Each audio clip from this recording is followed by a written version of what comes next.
A Plataforma Comarcal contra os Vertidos da mina de Sanfins fixo público o resultado das analíticas tomadas a principios de agosto por Augas de Galicia nas inmediacións da mina.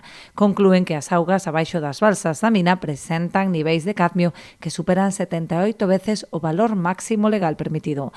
O mesmo acontece con outros metais pesados como o cobre ou o zinc, que exceden en 48 e 8 veces respectivamente os valores autorizados.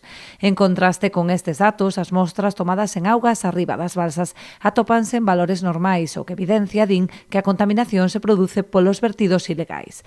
Á luz destes resultados, a Xunta vende abrir o correspondente expediente sancionador á empresa polo incumprimento dos parámetros de vertido. Do mesmo xeito, as confrarías de Noia e Portosín, que iniciaron un proceso penal contra a empresa por presuntos delitos contra o medio ambiente, xa trasladaron estas novas evidencias ao xulgado instrutor da causa para a adopción de medidas cautelares.